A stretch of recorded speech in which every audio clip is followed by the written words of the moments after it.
Olá, seja bem-vindo a mais um encontro do nosso programa Terra, Meu Amor. Esse espaço de reflexão, de encontro, de partilha, em que a gente procura trazer pessoas especiais que estão lidando diante dos desafios contemporâneos com novas perspectivas da relação do ser humano com a natureza. Então, sejam muito bem-vindos ao nosso encontro de hoje. Eu, como sempre, começo com um poema, então, antes de apresentar a nossa especial entrevistada, eu vou trazer esse poema do Rubem Alves, porque ele dialoga muito com o que nós vamos tratar hoje com Lena Ferreira. Então, o poema do Rubem Alves diz assim: há escolas que são gaiolas e há escolas que são asas. Escolas que são gaiolas existem para que os pássaros desaprendam a arte de voar. Pássaros engaiolados são pássaros sob controle. Engaiolados, o seu dom pode levá-los para onde quiser. Pássaros engaiolados sempre têm um dono. Deixaram de ser pássaros, porque a essência dos pássaros é o voo. Escolas que são asas não amam pássaros engaiolados. O que elas amam são pássaros em voo. Existem para dar aos pássaros coragem para voar. Ensinar voo, isso elas não podem fazer, porque o voo já nasce dentro do pássaro.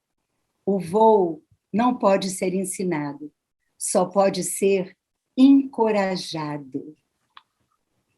Então, esse poema lindo, que fala de educação e liberdade, é o poema que eu trago hoje, trazendo para vocês a nossa querida, minha amiga Lena Ferreira. Bem-vinda, Lena, ao Terra, Meu Amor. É uma alegria imensa ter você aqui. Tenho certeza que os telespectadores vão ficar encantados com seus conteúdos, com a sua energia, né? E eu vou apresentar um pouquinho de você para eles, para que eles possam se familiarizar um pouco com o seu grande universo. Então, a Lena é pedagoga social, pedagoga da cooperação e educadora para a paz. Ela é permacultora, designer em sustentabilidade, agroflorestora, coagricultora e ecovileira. Olha que currículo fantástico. Atualmente, ela é coordenadora da Escola de Sustentabilidade Integral, cujo lema é transformar-se para transformar o mundo. Além de tudo isso, a Lena ela é uma pessoa que ela prega pela conduta e exemplo, então ela cuida muito bem da sua saúde física, mental, espiritual, ela é mestra em Reiki, ela é vegetariana. Então, essa é a Lena que vocês vão conhecer hoje. Lena, seja bem-vinda, minha flor, ao nosso encontro. E eu gostaria de começar te perguntando o que você acha dessa vocação que o Rubem Alves traz no poema dele, de que a escola é um espaço para encorajar os pássaros a voarem. Gratidão, Regina, por esse convite carinhoso, por essa oportunidade de estar aqui compartilhando, né, minha alma, né, a minha verdade, né, o que eu acredito que seja o mais importante para o mundo. E uma das coisas mais importantes que eu acredito é exatamente o que diz esse poema do Rubem Alves. Todos nós nascemos para voar. Todos nós nascemos com essa vocação dentro de nós, né? E a nossa escola, né, às vezes ainda tem assim, um modelinho velho paradigma, né, cartesiano, mecanicista, né, medieval, né? Mas também há muitas e muitas educadores e educadoras conscientes, pedagogos conscientes, que já estão fazendo esse movimento, né, de ajudar as pessoas a encontrarem seu verdadeiro dom, sua verdadeira vocação, sabe, de saírem voando por aí, de não se prenderem em antigos paradigmas, né, começou com as escolas extraoficiais, né? Onde Regina, né, deu aula em muitas, né, no curso Gaia, né, com a gente, né, na pedagogia da cooperação, a gente sempre tinha a Regina lá, nos ensinando um pouco a voar, né? Mas eu acho que a humanidade está abrindo o olho, sim. Está todo mundo muito insatisfeito com esse momento planetário, e as pessoas estão buscando formas de viver de outra maneira, sabe, mais de acordo com sua alma, e estão trazendo as crianças para isso também. Sim, Helena, você nesse momento está começando uma jornada nessa escola para a sustentabilidade, né? Transformar-se para transformar o mundo. Isso é um pressuposto muito forte e importante nesse momento que a gente está vivendo, porque, de fato, a conjuntura atual nos convida a um processo de transformação. Eu gostaria que você falasse sobre a experiência dessa escola. Oh, gratidão por essa oportunidade. Você sabe, né, Regina, que eu sofro da mesma coisa que você, né? Eu sofro de entusiasmo, né? Então, o mesmo, nesse meu momento de vida, o que me deixa viva, sabe, o que mobiliza a minha paixão é essa nova jornada, que, na verdade, ela é a mesma jornada, ela é uma continuidade da minha jornada pessoal no mundo das ecovilas, no mundo da pedagogia da cooperação, no mundo do Gaia, no mundo da Unipaz, sabe, da formação holística de base. Então, ela é só um caminho, né, que a gente formatou com esse lema, porque já é sabido, né, as pessoas dizem, como que eu vou transformar o mundo? Como? O mundo é você, né? O mundo está dentro de você, você é um com o mundo. Então, a maneira de transformar o mundo é você se transformar, e assim você transforma o mundo. Aí vem o como, mas como eu faço isso? Aí a gente formatou um currículo, né? Um passo a passo que a gente acredita que ajude as pessoas a encontrarem, né, sua transição, que a gente coloca muito, a gente faz um plano de transição para cada aluno, cada um faz o seu plano, na verdade. E essa transição, né, ela é baseada nisso. Qual é a sua transformação pessoal que você está fazendo, que você precisa fazer, né, para fazer sua transição para uma vida mais plena, mais gratificante, mais ecológica, e assim transformar pelo exemplo, né, o mundo num lugar também mais ecológico, mais pleno. Sim, eu acho muito interessante isso que você trouxe agora, porque eu estava justamente conversando sobre esse desafio que nós estamos lidando agora. Vários desafios que essa pandemia nos trouxe, né? Novas maneiras de se relacionar, novas maneiras de lidar consigo mesmo, com seu tempo, de promover os encontros que antes eram presenciais, agora online, né? E assim, a própria relação com a casa, a relação com a família, os pais e os filhos, né, que muitos pararam de ter a escola presencial, passaram a ter a escola online. Então, assim, existe um dado de realidade muito forte convidando a gente a repensar padrões.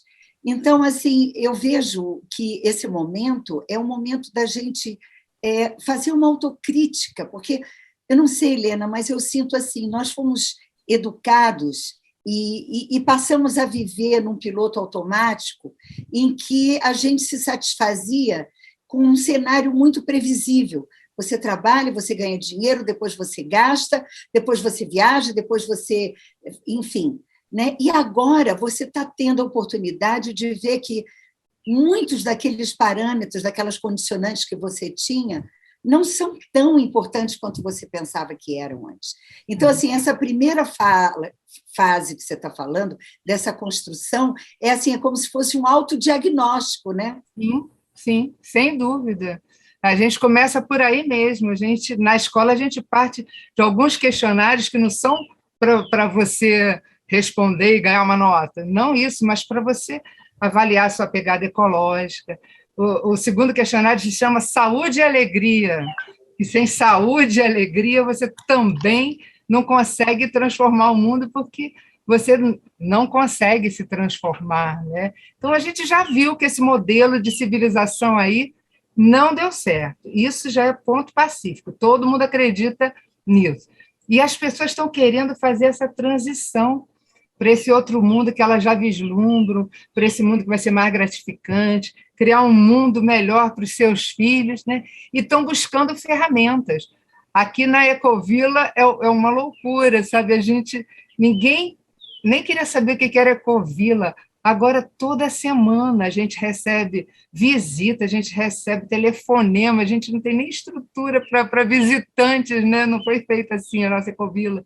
Mas as pessoas procurando, buscando outros modelos, né? Onde elas consigam viver de uma outra forma, né? Mais gratificante. Lena, assim, essa você trouxe a questão da Ecovila, né? Isso é uma coisa que também as pessoas estão pensando muito, que é a qualidade do contato. Porque, por exemplo, antigamente, digamos, a minha avó morava no Ceará. Quando chegava no final da tarde, todo mundo botava a cadeira na rua e conversava. A criançada se encontrava, ia jogar bola, ia pular corda, ia brincar de boneca. Quer dizer, o final da tarde era um momento de confraternização. O design das nossas cidades são designs segregacionistas. Essa qualidade do encontro espontâneo foi subtraído um pouco, né? Então, assim, eu acho que essa busca da Ecovila é também muito essa busca desse reencontro, de um reencontro mais intimista, que a cidade grande, de certa forma, subtraiu da experiência humana. Você poderia comentar sobre isso, já que você vive numa ecovila? Como que são essas relações? Então, você falou uma coisa assim muito importante, né? Os indígenas dizem que é preciso uma tribo inteira para educar uma criança, né? Isso já mete de novo ao Rubem Alves, né? Então, a gente realmente criou esse estilo de vida, né? Segregacionista, né? Individualista, capitalista, em que os valores são os bens materiais valem mais do que os relacionamentos entre as pessoas, né? Então, essa vida que não deu certo. E aí as pessoas dizem assim, não vou para uma ecovila. Mas o que é uma ecovila? Porque muitas vezes as pessoas querem a solução fora delas. Elas acham assim, eu vou fazer aqui uma captação de água de chuva, vou colocar uma placa de energia solar, vou fazer uma fossa de evapotranspiração aqui, então eu vou viver bem. O caso é que está dentro, né? Você é professora de ecologia profunda, né? Você sabe isso. Está dentro. Aí que a gente volta ao nosso lema: transformar-se para transformar o mundo. Então, o que tem que ser transformado é você, é a sua visão de mundo, que se você não trocar sua visão de mundo, o seu mundo não muda. É como diz o Einstein, né? Você não vai conseguir resolver um problema com a mesma mentalidade que criou esse problema. Então, a primeira coisa que você tem que trocar é a sua mentalidade. E eu conheço, e tem muitos alunos nossos também, muitas pessoas que chegam com o chicotinho, né? Eu tenho que ter mais força de vontade, sabe? Eu tenho que ter mais determinação, eu tenho que me esforçar mais. Isso muitas vezes é contraproducente, sabe? Isso ainda faz parte desse nosso mundo masculino, patriarcal, masculino no mau sentido, né? Tem o masculino no bom sentido, mas desse patriarcado em que você tem que sofrer, você tem que se esforçar, tem que ser difícil. Não, é ao contrário. Tem que ser leve, tem que ser alegre. Tem que ser prazeroso. Prazeroso. Eu acho muito importante essa palavra prazeroso, porque, de fato, as experiências de transformação, quando elas são prazerosas, significa que você está na sua inteireza. Porque você, quando está fazendo algo que dialoga com a sua alma, você sente um estado de inteireza. E o estado de inteireza traz uma sensação de felicidade. traz uma sensação de plenitude. Então, às vezes, as pessoas buscam uma correção muito cartesiana, né? Tipo, assim, como que a natureza pode ser tão caótica, como que as coisas podem ser tão desordenadas, porque isso faz parte da vida, né? Então, às vezes, a gente tem que se perder para poder se reencontrar, né? Às vezes, a gente tem que esvaziar o copo para poder encher o copo de novo, né?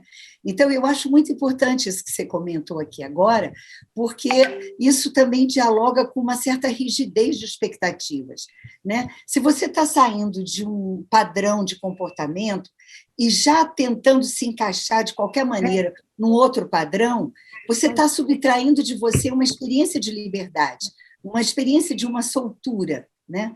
Então, ok, você está mudando um padrão aqui, abre um pouco mais, respira, olha em volta, para ver o cenário novo onde você está, antes de você já sair arrumando as coisas. Eu acho isso muito legal nesse momento. Você concorda, Lena? Nossa, eu acho que é isso mesmo. As pessoas trocam 6 por meia dúzia. Tá tudo ruim aqui, eu vou virar 360 graus. Se você vira 360 graus, você sai aonde? Não é?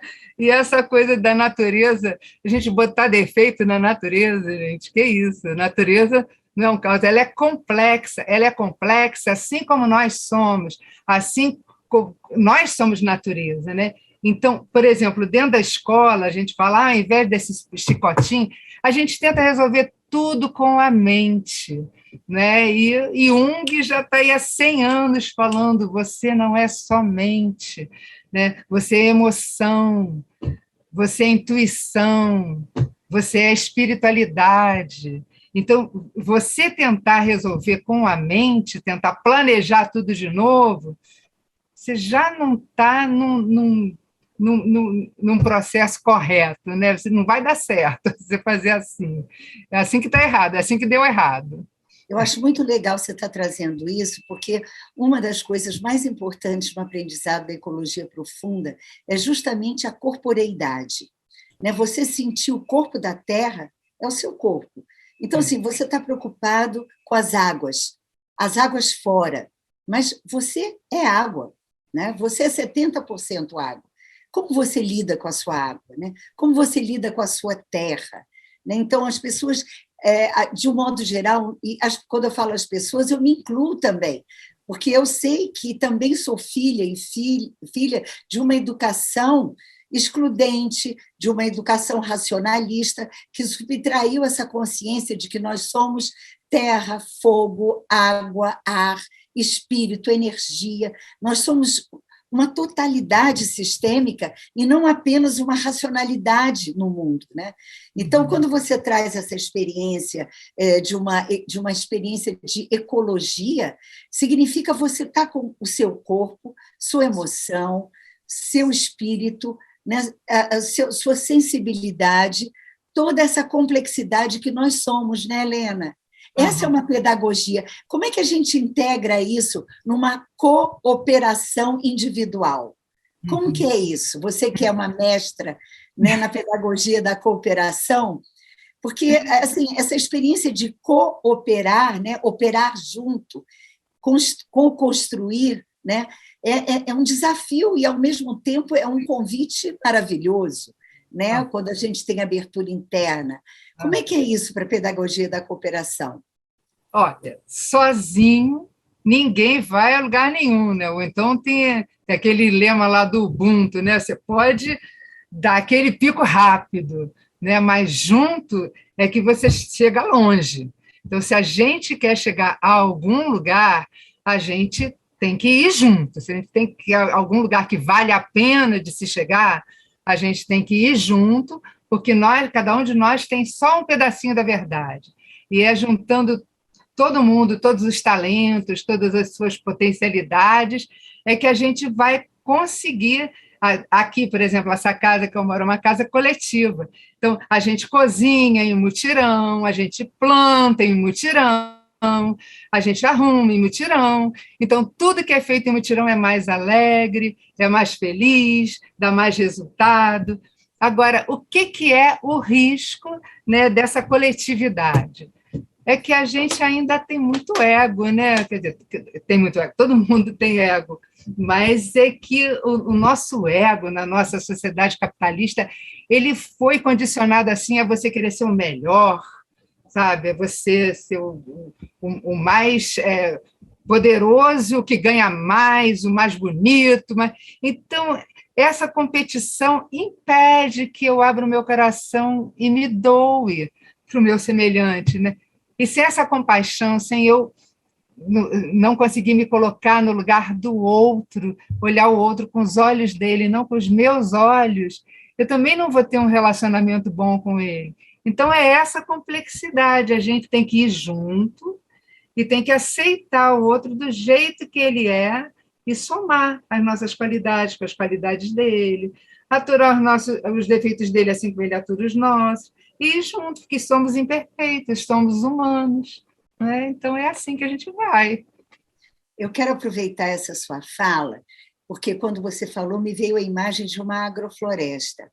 Porque a agrofloresta, a experiência, e agora na Unipaz nós estamos construindo uma agrofloresta que está linda, por sinal.